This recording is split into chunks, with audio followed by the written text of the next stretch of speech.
Filmmaker Talk Radio. You're in to all things music.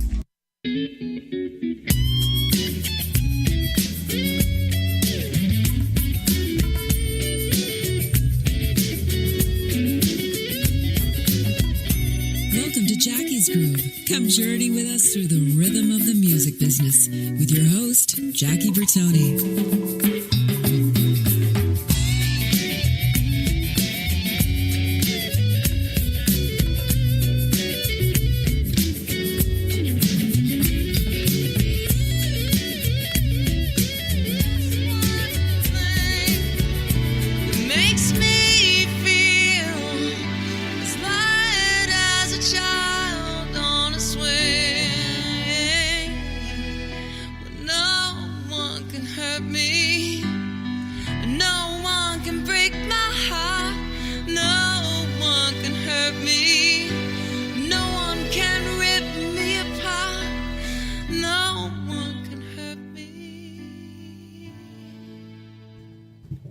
Hey everybody, welcome. February the 14th, happy Valentine's Day to all of you listeners out there worldwide.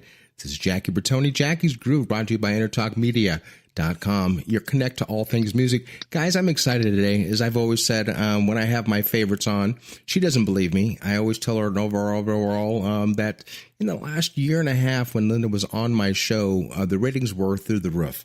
And she has a hard time believing it, which makes me love this woman more because we're in an industry where people got their heads so far up their asses that they can smell what they had for breakfast.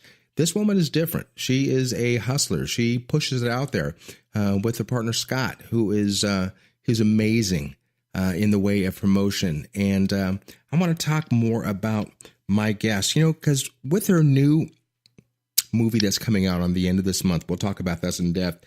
But it's funny. It's irreverent, heartfelt. Linda, she's playing herself in this movie, which is amazing, and we all think that we have success overnight and we're Grammy-nominated and so on. But this is a 30-year venture, a journey that's beat the living hell out of this woman. She's the first independent artist to be nominated for a Grammy. That speaks volumes. But you know what? I'm done talking about her. I want you to hear her story. So with that said, I want everybody to welcome with open arms and open ears to Jackie's Groove for the second time, my good friend, Linda Chorney. Linda, welcome, my sweet love. Hey, Jackie. Hello, everybody. So nice to be back to plug the crap out of my movie. Hey, man, I'm 100%. And that song we just heard at the top, When I Sing, I got really emotional, man, because the bottom line is, even though we are a team out there, we surround ourselves by the people who do the greater good for our careers. But when it comes down to it, we're fucking on our own, Linda. We do it. Nobody can do it but us. I want to know, yep. And for the listeners out there, when you say about, getting your big break, or did it break you? How has the business been? How tainted have you gotten over the years in disbelief or belief in the industry, as we call the music business? Well, they say you're not supposed to be bitter, and which is kind of synonymous with never let them see you sweat, Yeah. But I absolutely am bitter. I'm bitter with a sense of humor, because without the sense of humor, you just would be in your grave. And there's so many positive things, though. And the most positive things about the music business is just your fellow musicians.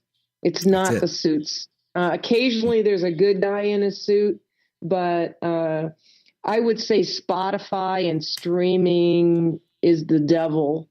But that would be some of my bitterness, is about how to make your money and how that affects your income, because some of us do it for a living. But on the positive note, Jackie, I get to meet people like you with talent who are wonderful. The cast is ridiculous and filled with mostly musicians from... Share with us. Name drop.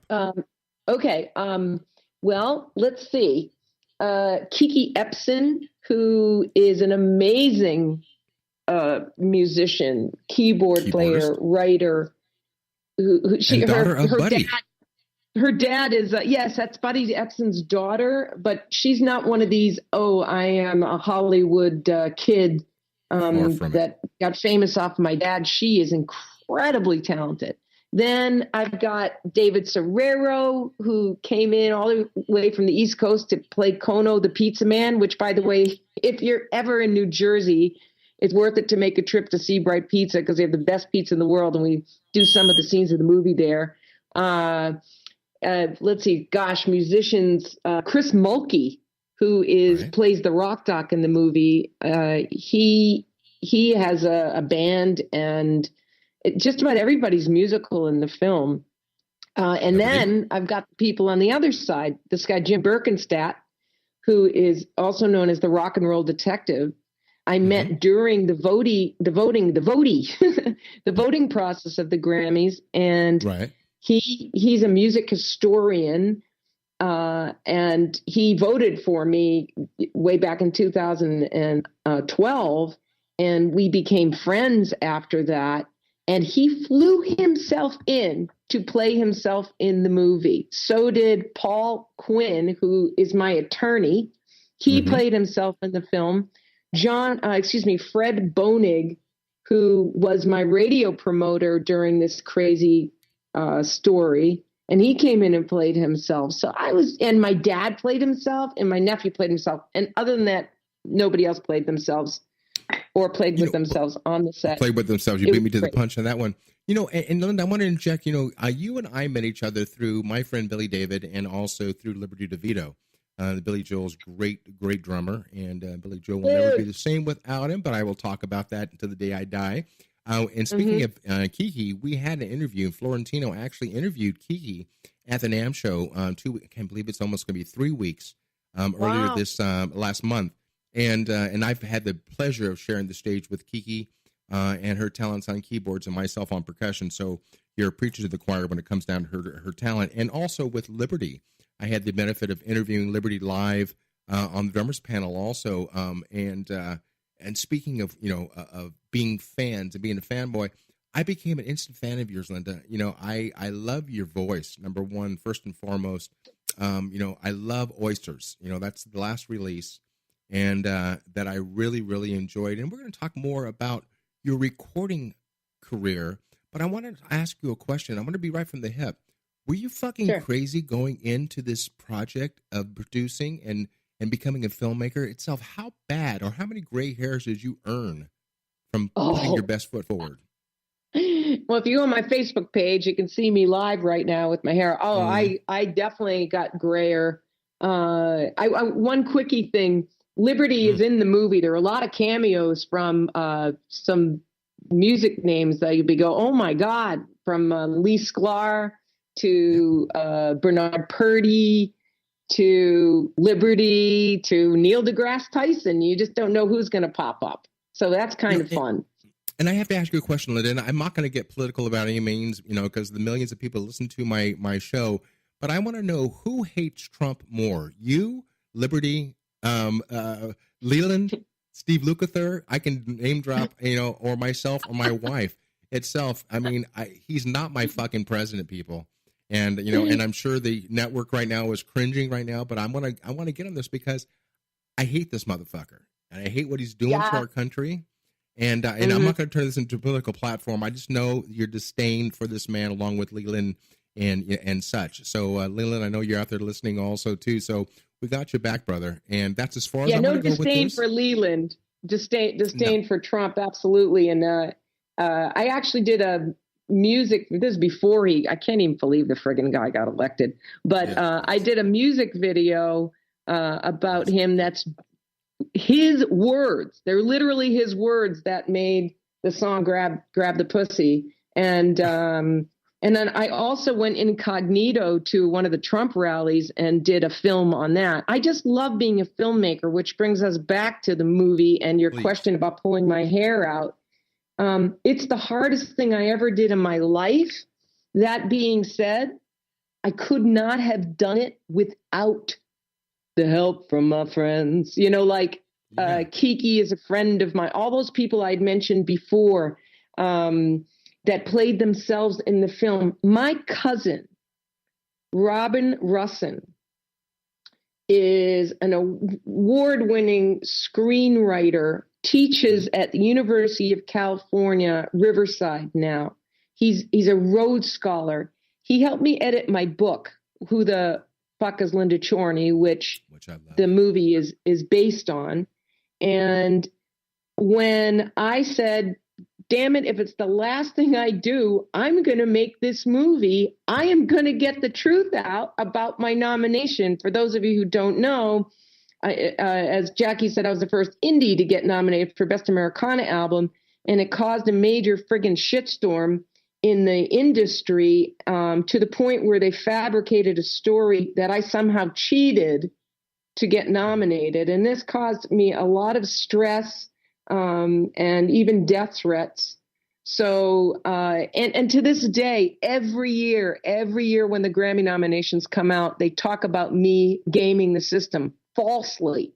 So, the fake news is, the alternative facts are still rolling to this day. And I was like, I don't give a shit. I am going to get the truth out in this movie, even if it kills me. But it didn't kill me because... I'm sorry, go ahead. Do you think it's also because the fact that you are female and you have ovaries that that it was easier to take a stab at that situation through the Grammys itself? I think a woman over 50, yeah. I mean, it's pretty ironic what Neil Portnow said about stepping up. I mean, I thought I had stepped up when I got nominated. I mean, the Grammy organization didn't do anything against me. I mean, when I got nominated, I wouldn't say they were there with open arms. I was so naive that I thought, since I was the first person to do this, that they were going to invite me onto the show to perform because I can sing, you know? Right. And what a better way to show the world that the Grammys are a level playing field and they're not a joke. But rather than that, they actually went and changed the rules and put committees in to decide the final 5 nominees, so that perhaps somebody like myself would no longer be able to get in. And we even have a petition right now. I'm meeting with them when I come for the opening of my movie, When I Sing, to meet with them about our petition, which almost 500 of us members have signed, demanding democracy and transparency. Because this year, if we had respected a democracy from the majority vote of the members, more women would have been nominated. But anyway, so there's my piece on that. Well, let me ask you this question, because I know what it takes to do from the beginning steps of putting an album together. In fact, I'm doing that this year also. I'll be talking to you about that also. I'm going to do my first album. I'm going to sit on this platform of Jackie's Groove and take the ability of what I've earned over the last 30 years of being one of the top call percussionists, but I'm going to bring in all the people that I have worked with over the years to do an album for myself. And we'll talk about that on later shows. But my question for you is, girl, I don't have any inclination or any idea what it takes to put together a movie in the way of being the producer / director. How much blood? Now I know this is going to be sound like it's campy or it's scripted, but how much of Linda Chorney is in the production of When I Sing? Oh, well, I was, first of all, just as far as directing, it was officially directed by Robin Russin, who he believed in the story so much that he took a semester off of school teaching on his own dime and directed my movie. Because he said, Linda, who's directing this thing? I'm like, well, I guess I am. I freaking raised all the funds for it. And then fortunately had this great guy in Tucson to do the filming at Southern Arizona Video Productions. But then, I mean, I called every favor in the world to get locations from friends, to save a buck whenever I could, because we made a production that would have cost millions for under $100,000 because I begged and reached out to everybody I know who fortunately believes in me and my story and my music. And that's where I was able to keep moving on, because I had that that support around me, and from my husband, Scott, who, you know, without him, I wouldn't have been nominated, but I should blame him for that. But, it was, I mean, I was up, because I wrote it. First of all, I wrote the book, and that took a year and a half of my life every day. And the book is called Who in the Fuck is Linda Chorney? Now, fuck is not going to be spelled F-U-C-K. It's going to have asterisks and umlauts and so on and so forth. Please read the book, people. You can get that at wherever books are sold nowadays. I hate that. And also, Linda Chorney. You just get it for lindachorney.com.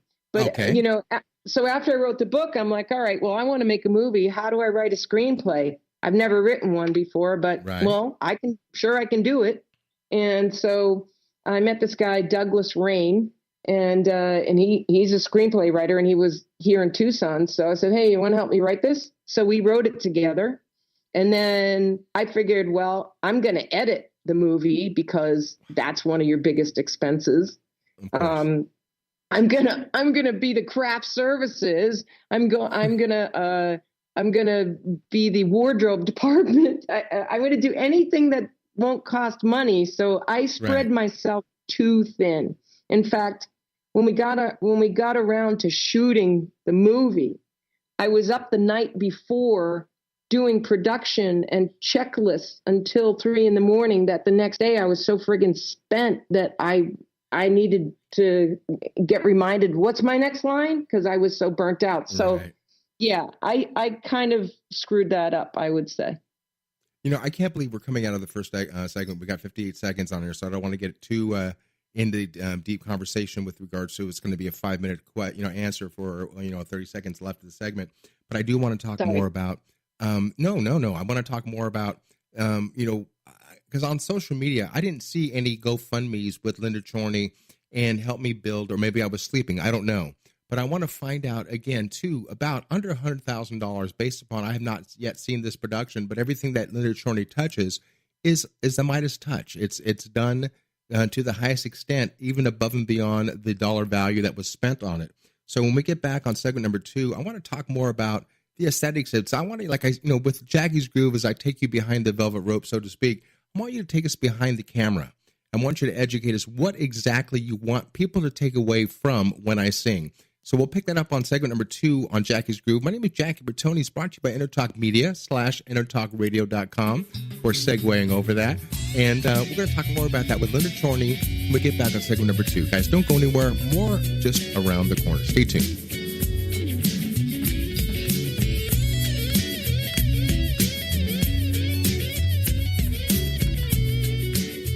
Are you serious about your music? Are you ready to run with the big dogs? The experts at Pitbull Audio have the gear to get you into the game. From leading manufacturers like Mesa Boogie, Fender, Pioneer, and American Audio. To sound your best, you need the best. Pitbull Audio can deliver in rehearsal, on stage, and into the big time.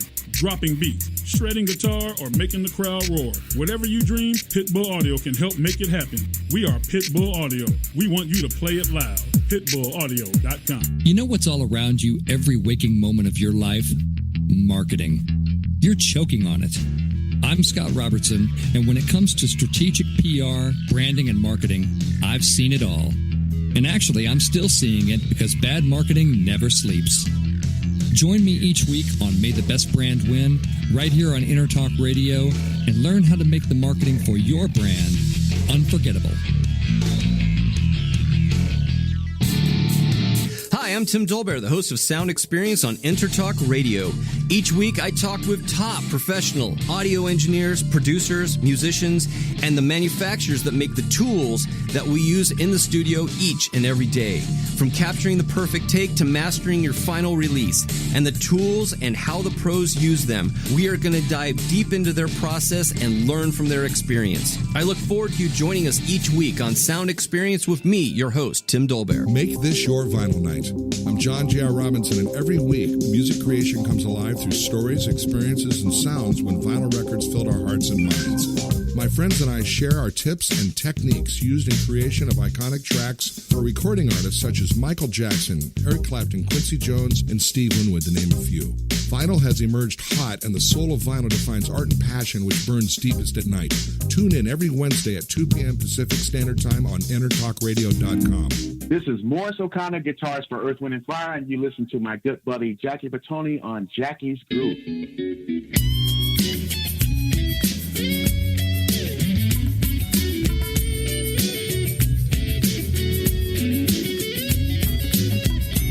Welcome to Jackie's Groove. Come journey with us through the rhythm of the music business with your host, Jackie Bertoni.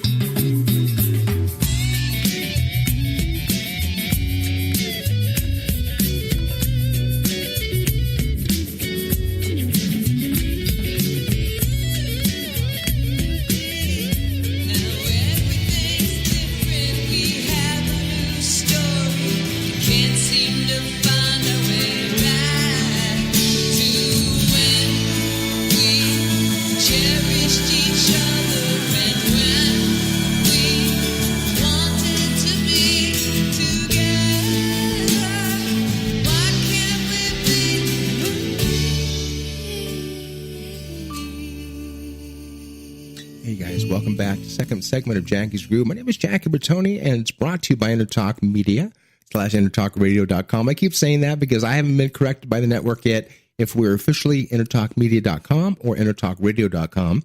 Of course, the number one show on the network, and I'm least to know anything going, period. And with that said, when you can't listen to our show live, do us a favor, do yourselves a favor. Go on to the Apple Store or Google Play.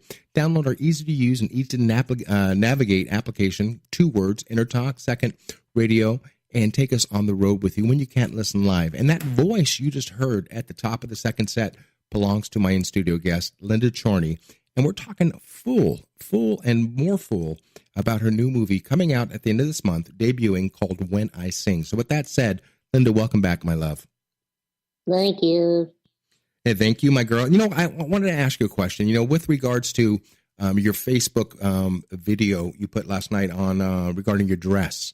My wife, of course, she will spend more time on the Grammys and or the Oscars or the Golden Globes of watching the pre-shows and the dresses and so on. And my wife is definitely not a girly girl, if you will. But when she goes that, she overemphasizes. So I said, hey, Cappy, look at Linda's new dress that she's wearing. And for the companies out there, do yourselves a favor. Look above and beyond the monetary, what you're going to make on this. What you're going to make tenfold by giving and sponsoring Linda with this dress will be tenfold for you. So with that said, how's that for a Jewish guilt right there? Give her the dress, people. And let her wear the dress. Let's talk about the dress for a second. Let's talk about that itself and the lack of boobies that you had to fill up on the top of that dress. Okay, well, first of all, the world premiere of my movie is February 25th at LA Live through the Hollywood Reel Independent Film Festival. So this is our world premiere. So I am treating it like the Oscars and getting dressed to the hilt. So I went dress shopping yesterday, and I walked into Maya Palace, which is here in Tucson.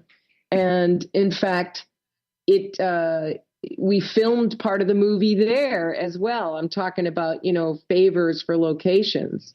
And I walked in, and there, just hanging there, was this rose gold dress. And I was like, oh my God. I didn't even look at the price tag. And I tried it on. What was the price tag? What was the price tag? Like $800 and something bucks, that I don't have because I just spent my life savings making the movie. But anyway, but it fit like really well. It accentuated the positive and it didn't highlight any of the faults. But boobs, it was a size 8 and I'm more of a size 6, so they were taking it up, and it looks like I could have filled out the boobie area a little bit. Like, did you notice, by the way, on the Golden Globes, everybody's boobs look like they belonged in a frickin' museum?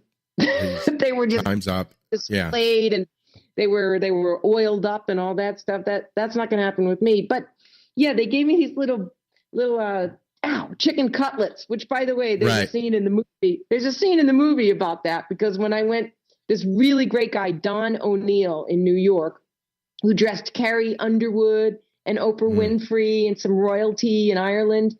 He gave me a dress for the Grammys, and I went to get those chicken cutlets that you just kind of like glue onto your boobs to make them look bigger. And I was such a spaz during the Grammys that I forgot my boobs right before, so I went without them. But anyway, yeah. So I don't think I'm going to put the boobs in. I don't even.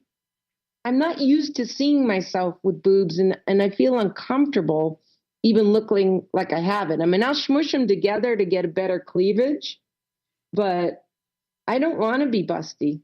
Are we really going this way? I feel like Mr. Blackwell right now, and this is the fashion police. Let's go back to Linda Chorney and When I Sing and the debut on February the 25th. I've had 1,000 questions. As I said before on the first segment, the whole idea of Jackie's Groove is to bring the listeners behind the velvet rope, so to speak, let you walk in Linda Chorney's shoes for, if not for an hour or 2 hours over her 30-year career. Walk in my boobs. Or your boobs. Exactly. Yeah. So with that said, can you take us back behind the camera? And for a person who's never made a movie before, did you really bite off more than you could chew when you stepped behind the camera? How much of Leonard Chorney was behind that camera? I think the director bit off more than he could chew because I was behind the camera and I had my opinions. And because this story was mine, I knew every character, every nuance, every ounce of this story. So when it came to direction, even though I've never directed a film before, I had very clear ideas of where something should go. And that made it, I would say that made it a challenge for the Saint, Robin Uriel Russin to be the director. But that being said, between me and my husband, Scott, we actually shot all of the B-roll with the exception of, and even some scenes. So I'd say at least 30%, 40% of the film was shot by me and Scott. I mean, I fancy myself a camera person a little bit. I think I've got an eye. And then the rest of the people, I mean, I went on Facebook and I said, hey, any filmmakers, that have a good 4K camera in Key West? Is there anybody in Nashville? Is there anybody in Madison, Wisconsin? And people, and I paid them, not a lot, but I said, hey, look, this is an indie film that's about this. And they were wonderful. I got incredible footage everywhere, including drone shots. And also, by the way, I was able to go into Fenway Park and film. Wow. I mean, I sang the national anthem at Fenway right after my nomination, and the guy Dan Lyons who booked me remembered me, and I said, hey, look, I want to reshoot the sound check, and is there any way you'll let me come in? I said, I don't have a big crew, it's just me and a camera and a friend holding the camera. Is there any way you can let me come into Fenway and pretend I'm doing the sound check for the national anthem? Because I didn't do that during the real national anthem, but thank goodness my husband actually filmed me singing the national anthem, and I used that in the movie. In fact, within the movie, I make a documentary. You see, when I was nominated, I wasn't a filmmaker, but the night I found out I was nominated, I started writing a blog on what was really going on behind the scenes, how I was feeling, how screwed up, how crazy it was, how exciting it was. But in the movie, rather than writing a blog, I decide the night that I get nominated that I'm going to make a documentary about this feel-good Cinderella story. And I whip out my video camera.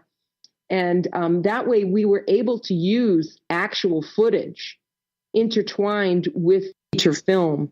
And it could be forgiving on the quality, because that was just a little Sony recording camera as opposed to 4K, which the rest of the film is shot in. But So, but how about licensing and stuff? Was that difficult to get hold of? Was that difficult to afford to pay for? Did you find yourself in a situation where you had to get licensing releases from any of the things that was on When I Sing? well, first of all, I wrote all the music, so I own licensing there. Okay. And the 3 other musicians I reached out to, all independent musicians. There are so many brilliant singer-songwriters out there that aren't known on a big level that should be, which is another reason why the Grammys should go back to being a democracy so more of these people can have a shot. But this guy, Trevor Sewell, who's out of England, who played on my last album, and we're actually going to be releasing Dreams, a remake of the Allman Brothers song pretty soon. He played guitar on that. Anyway, but Leon Pendarvis and I did that, blah, blah, blah.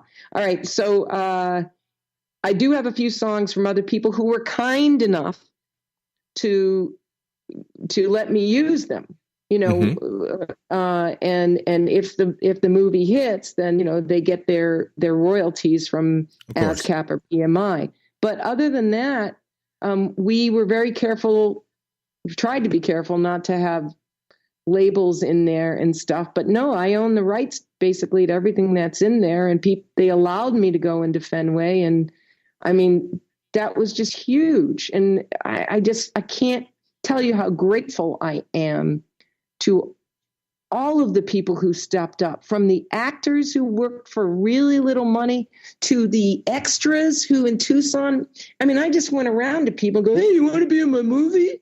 And I just hustled extras who really didn't get anything. I gave them my CD. I'm like, hey, here, thank you for being in this. But they enjoyed the experience. Yeah.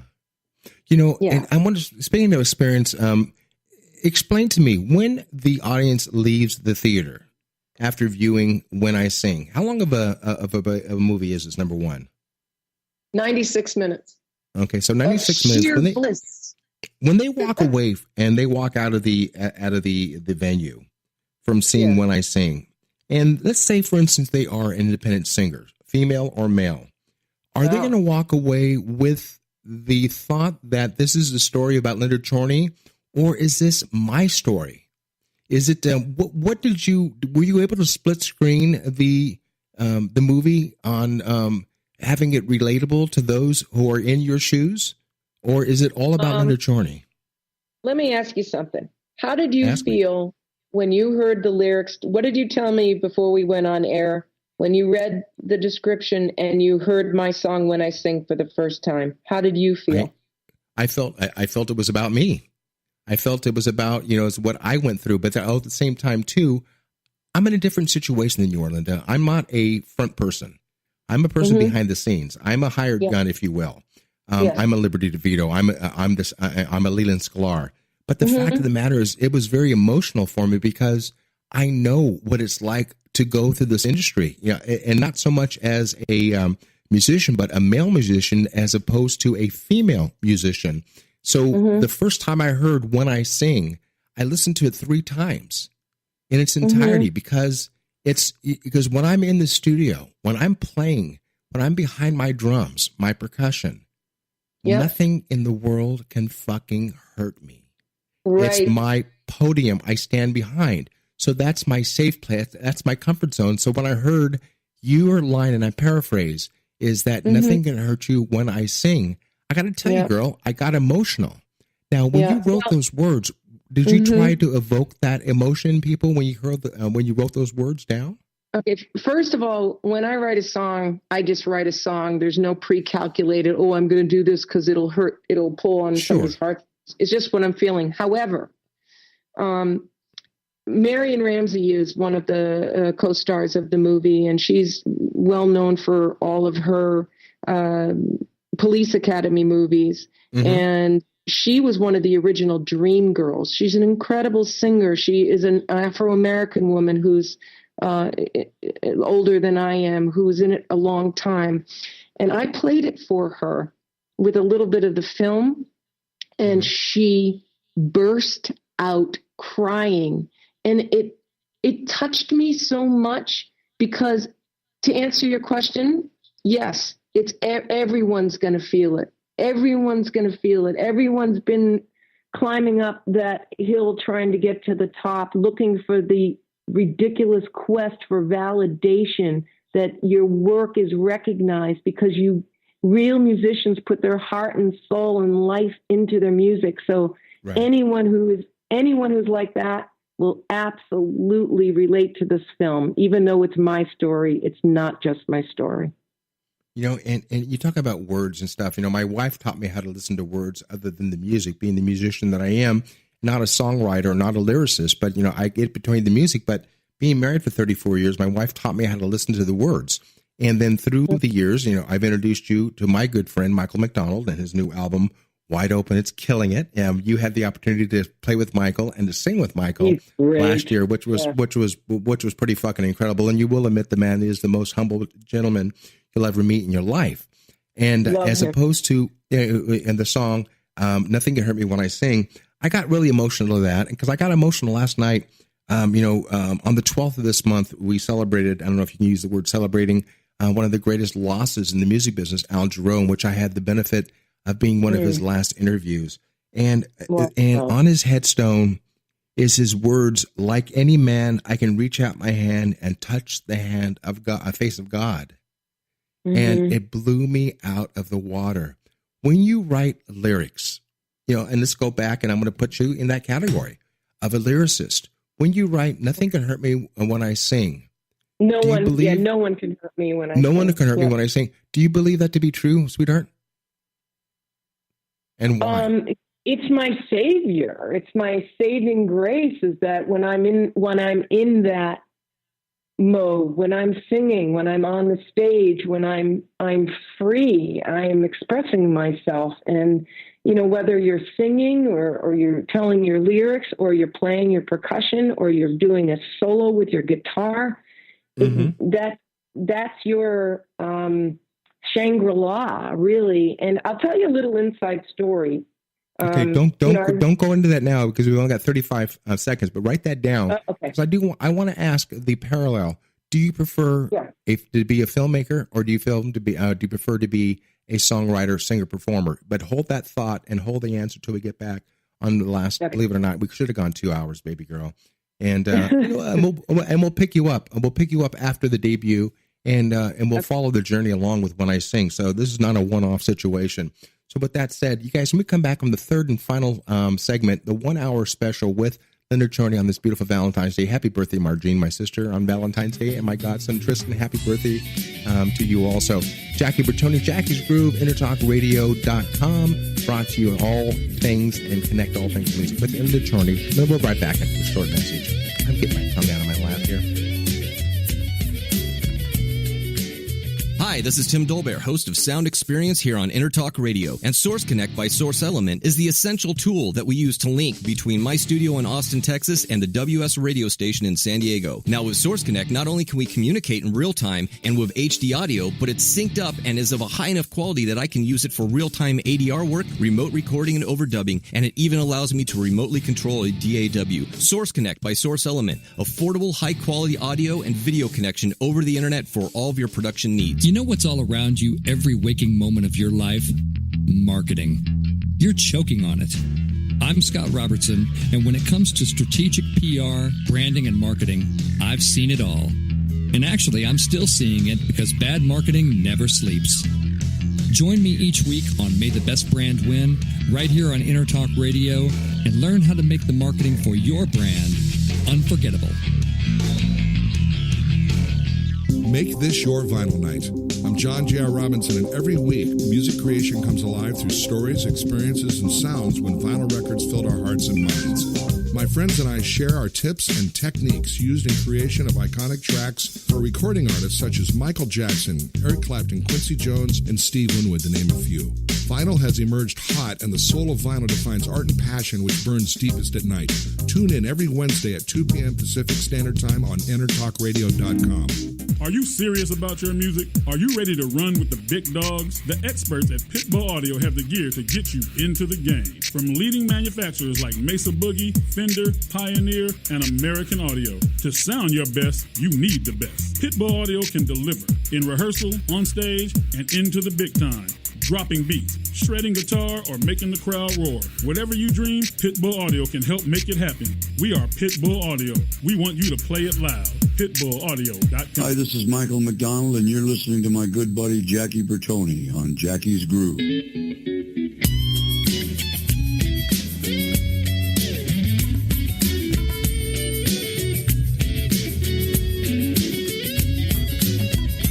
Welcome to Jackie's Groove. Come journey with us through the rhythm of the music business with your host, Jackie Bertoni.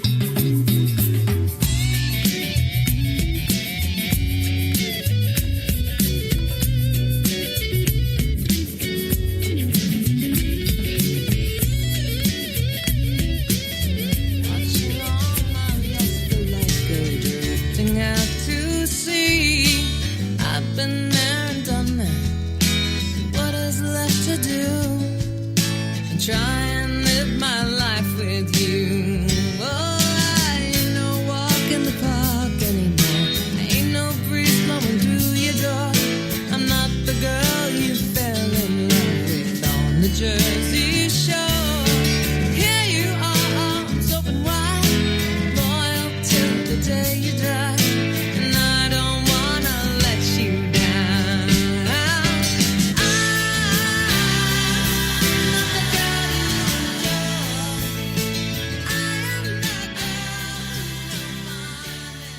Hey everybody, welcome back to the third and final segment of Jackie's Groove. My name is Jackie Bertoni, and you're brought to you by Intertalk Radio, intertalkradio.com, connect to all things music. Hey, before I go on any further, Linda, I want to say thank you to our sponsors. First and foremost, to those friends of ours and who keep these lights on our crazy, crazy studio by the name of Pitbull Audio. Calvin Lee and the Motley Crew, thank you guys for all you do for us. And it's pitbullaudio.com, where they just want you to play it loud.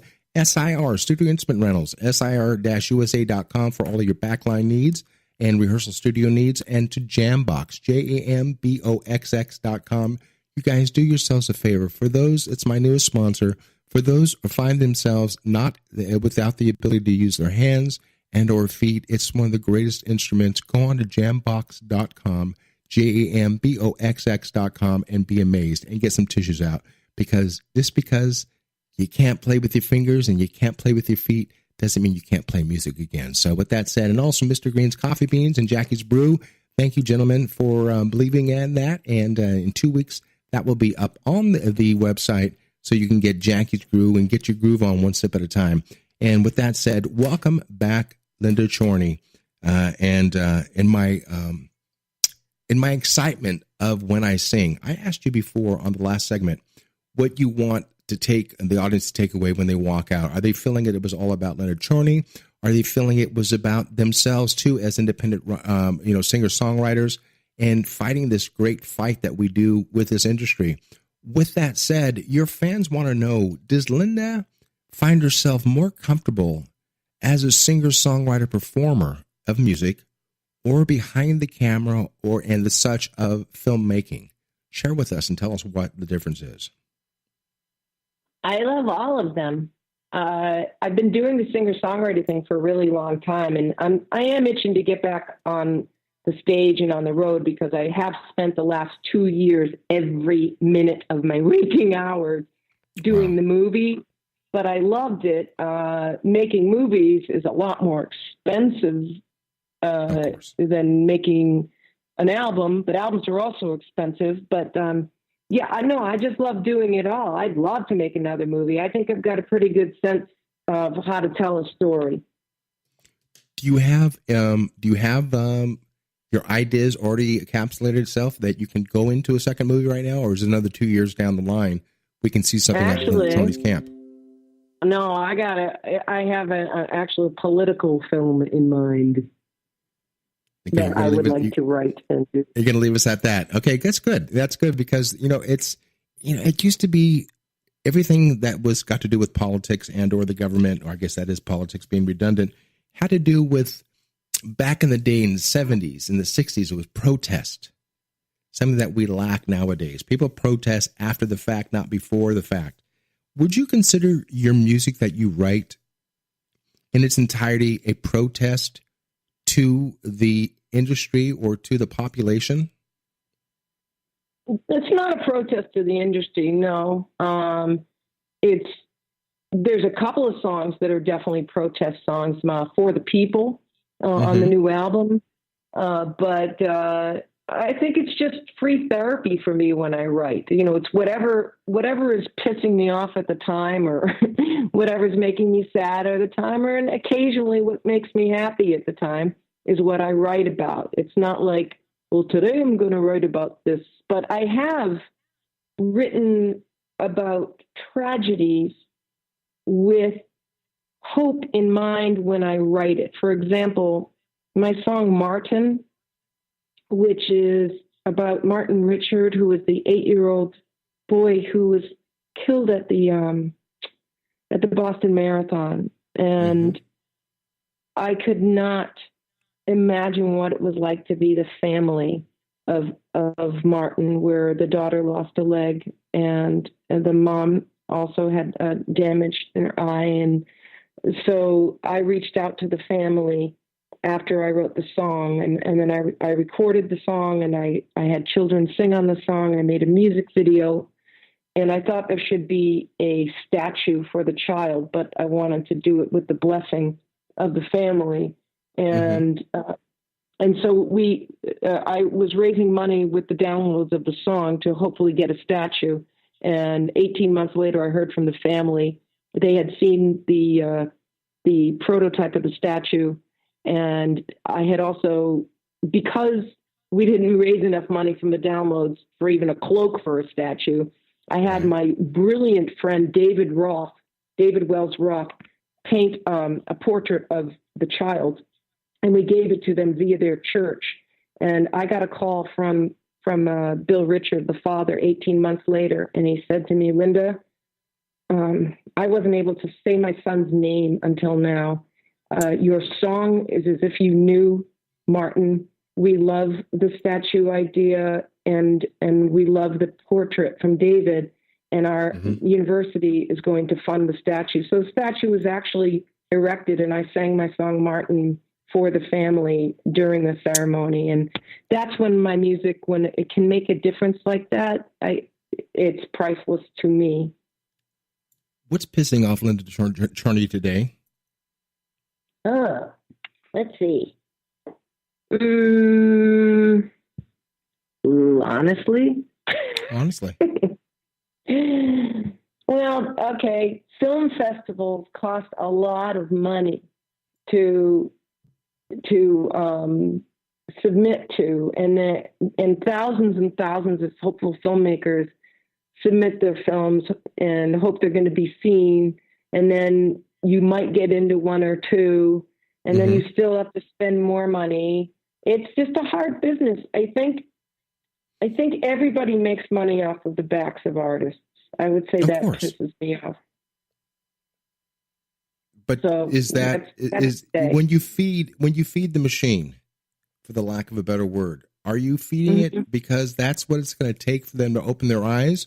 Or are you falling prey to just them sending more money in, and hopefully that with each dollar spent, that will be one more eyeball, one more eardrum that listens to the music, that sees what the final result is? I mean, I know you personally, but are you a victim or of the game, of the business? That's a strong word. I think we are all we're all vulnerable to what's going on. I mean, if I had my way, if I had enough of a voice, of a megaphone, I would say everyone should pull their music out of Spotify and streaming. Every. But you know, it was like, it's not going to happen. Forget it. My mantra has always been, stop stealing music. I don't walk into your office. I don't piss on your computer screen. I don't stand on your desk and rant and rave. Stop stealing our music. It's harder and harder for us as musicians to monetize everything that we do without the fear of someone stealing us our music, stealing our licensing, stealing our publication, and so on. What have you done to protect yourself? Yeah, I'm there. Can you hear me? Am I back now? Uh-oh. Linda, Cedric, there? are we there? I can hear you perfect. I'm going to go ahead and Linda sign off and sign back on. I'm going to go ahead and talk more about this. Let's see here. Can you hear us? Cedric, talk to me. Okay, she's going to bring back on. Guys, this is the benefit of live radio. We're going to bring her back on right now. Linda, all right, baby girl. Okay. I think it was Big Brother. It was Big Brother cutting you off who's in charge of the stuff. Exactly. The man had his thumb down on Linda and myself. So, Linda, when we got so interrupted and so rudely interrupted by Big Brother, you know, the falling prey to the industry. Don't pay to play. That's thank the you. Other thing. You know, guys, again, I'll be steadfast as self. Stop stealing music. We're not doing this for our health. We do have overheads. This is our 9 to 5. You know, and fortunately, it's our 9 to 5 times 5 every day that we push ourselves. Stop stealing the music, people. That's all I can say. So, with that said, how does Linda Chorney protect herself and her financial future from people stealing the music from you? Or has it happened already? Well, luckily for me, nobody wants my music, so they don't steal it. I'm just kidding. I don't know. I don't know. I don't know what you do. I mean, I pulled my stuff from Spotify. I just did. Was that smart on your part, or do you think it's going to hurt you in the long run? No one can hurt me when I sing. There you go. Good. See how we set that up together ourselves? Now, Linda, let's talk about the premiere on the 25th. The movie. How many screens are we going to see or be fortunate to see this on nationwide? Are we taking a short opening, or are we going to go nationwide with this release? Well, like I said, right now we're doing the film festival thing, and we're hoping we get into Nashville and Tribeca next. And of course, I'm looking for a distribution deal. And fortunately, I've already been contacted by a few people. So I'm hoping this becomes a cult film classic. Everybody should check out the trailer and see if you like it at whenising.com. And you can watch the trailer. It's 2.5 minutes of your life to watch my life story trailer. And I'm just so friggin' excited about showing my movie on a big screen. I'm going to cry. My dad's flying in. My nephew Eli's flying in. I wish my mom was here, but she passed away. She is, baby girl. She's looking down at her baby girl, and she's seeing everything you've done. Because going back again, I'm jumping into this for me being a fanboy, I've always loved your music since I was exposed to it. And with that said, is there a benefit for the release of When I Sing to benefit the music itself as the musical library of Linda Chorney? Can people relate, or can it be found through the premiere of When I Sing, how to go to see Linda Chorney, listen to Linda Chorney's music? Is that readily available in the movie itself? Well, I've got over 40 songs in the movie. And lindachorney.com is where you can get all my 7 albums at the moment.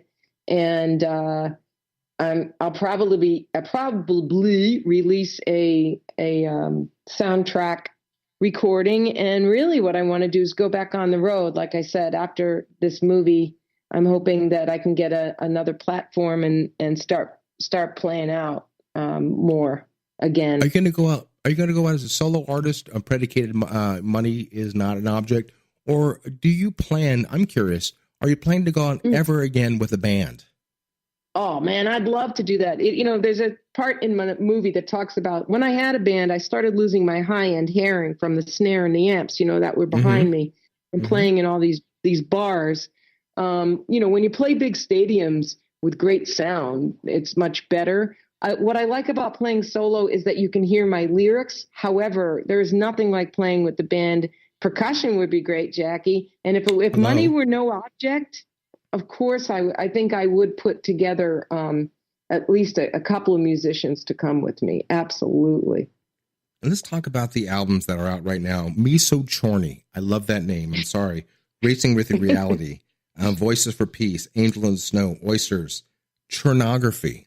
And, that to me is the play on words, but it's true. It's all about your journey itself. Is out of all the 7 albums that are out right now in the last 2 minutes and 59 seconds of this, and it's like choosing your favorite child. But is there a favorite Leonard Chorney album that Leonard Chorney loves, that you can sit down without, blowing smoke up your own quintessential ass, but says, I really kicked ass on this release? What album was that? Oh, Emotional Jukebox, the one that got nominated. But I had a lot of money to record it with because of Dr. Jonathan Schneider, the rock doc who Chris Mulkey plays in the movie When I Sing. He financed that album, and I didn't have to look at the meter on the taxi cab. I had the best people in the business: Jeff Pevar, Leon Pendarvis, Sean Pelton, Andy Burton. I'm like, Bashiri Johnson, percussion guys. Absolutely. I just had the best.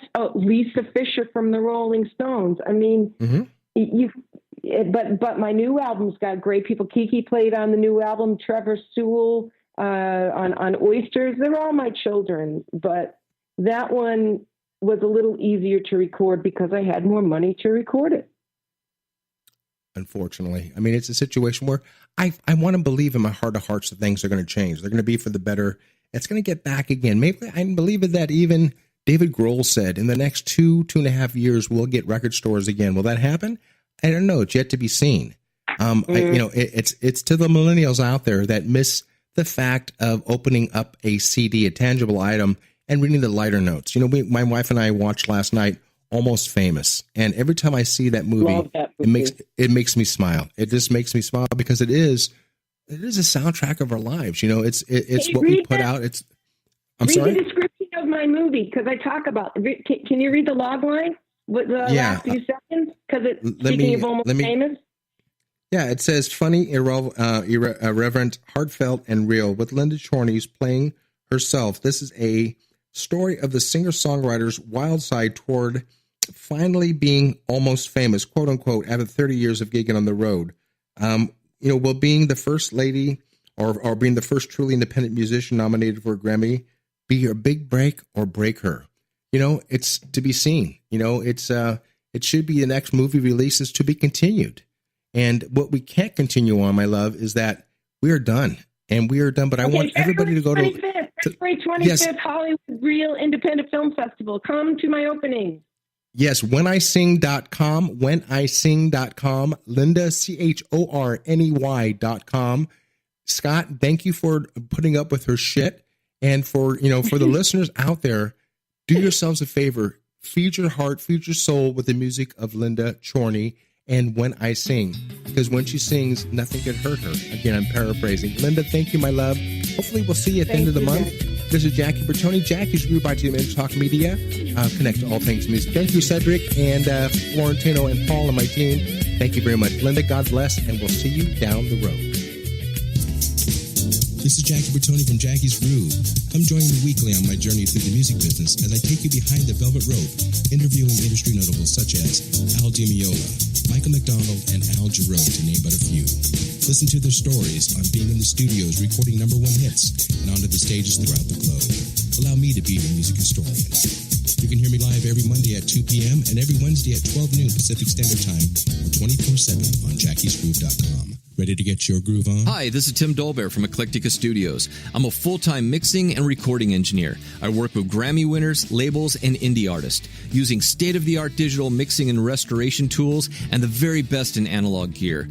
Really, though, it's my ability to bring tracks to life and fulfill your vision for your music.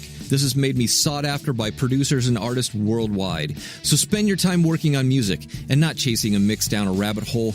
Go to timdolbear.com and check out our free one-song mix offer. You know what's all around you every waking moment of your life? Marketing. You're choking on it. I'm Scott Robertson, and when it comes to strategic PR, branding, and marketing, I've seen it all. And actually, I'm still seeing it because bad marketing never sleeps. Join me each week on May the Best Brand Win, right here on InnerTalk Radio, and learn how to make the marketing for your brand unforgettable. Are you serious about your music? Are you ready to run with the big dogs? The experts at Pitbull Audio have the gear to get you into the game. From leading manufacturers like Mesa Boogie, Fender, Pioneer, and American Audio. To sound your best, you need the best. Pitbull Audio can deliver in rehearsal, on stage, and into the big time. Dropping beats, shredding guitar, or making the crowd roar. Whatever you dream, Pitbull Audio can help make it happen. We are Pitbull Audio. We want you to play it loud. PitbullAudio.com.